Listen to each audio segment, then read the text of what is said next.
That's how Daniel tells it now. But he didn't know, not yet, that a morning commute would change not only one young woman's life, but also his own. It was 7:52 a.m. The city train was packed, as always. Shoulder to shoulder with strangers, people half asleep, plugged into headphones, scrolling through phones, avoiding eye contact, waiting for their stop.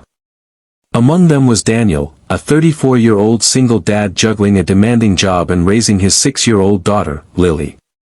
His mornings were usually a chaotic rush, getting Lily to her school, grabbing a coffee, and catching the 7:45.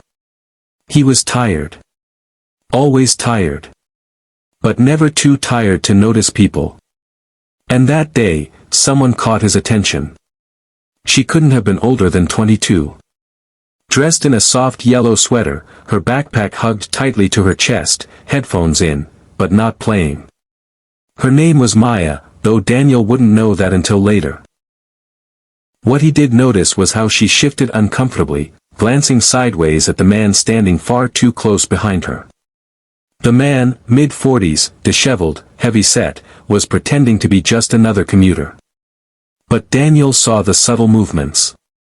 The way he leaned in too far.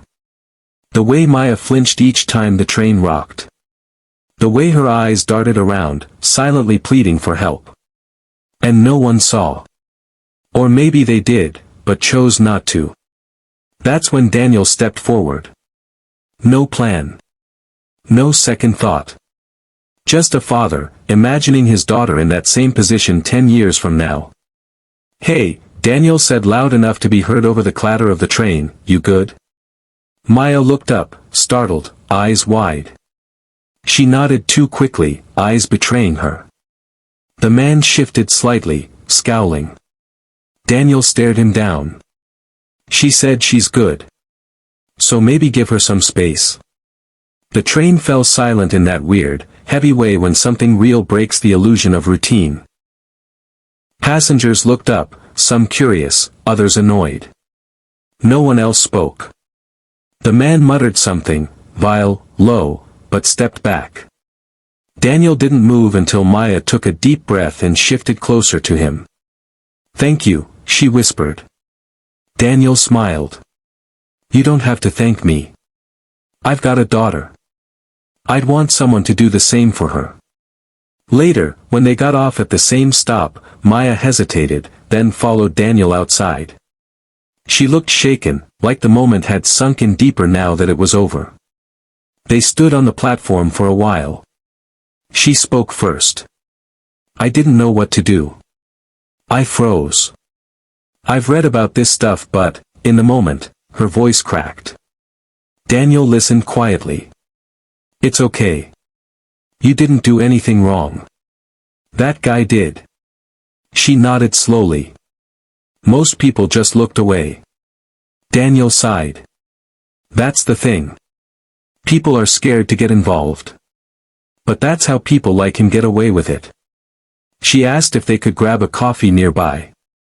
He checked his watch. He'd be late. But something in him told him this was more important. Over coffee, she told him more. About how she just moved to the city for college. How she missed her mom who had passed 2 years ago. How being in a new place felt like drowning sometimes, even when surrounded by people. Daniel shared a bit too. About Lily. About how hard it was being a single parent after his wife passed away during childbirth. About how some days, all he could do was try to get to bedtime without falling apart. Maya laughed softly. "You make it look easy." He shook his head. "It's not. But when you've got someone who depends on you, you find a way." A strange bond formed between them, not romantic, but deep.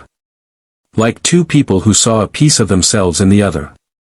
Weeks passed. Then months. Maya and Daniel became unexpected friends. She'd babysit Lily sometimes. He'd help her fix her bike or give advice about classes. Maya started smiling more. Laughing. Her confidence grew. One night, over dinner at Daniel's apartment, Maya shared something she hadn't told anyone. I reported him, she said, voice trembling. The guy on the train. I talked to the transit police. They found footage. He'd been doing it to other women, too. Daniel put down his fork. That's brave. I almost didn't, she admitted. But I thought about what you said. That people like him count on us looking away. He smiled. I'm proud of you. I'm proud of us, she said. A year later, Maya spoke at a self-defense awareness event at her university. She shared her story. She mentioned Daniel. The man on the train who didn't look away. By then, the man had been charged with multiple counts of harassment. Maya had helped others come forward. Daniel sat in the back of the room, Lily on his lap, beaming with pride. After the speech, Maya hugged him tightly. You saved me that day, she whispered. No, he said, you saved yourself. I just reminded you that you're worth saving.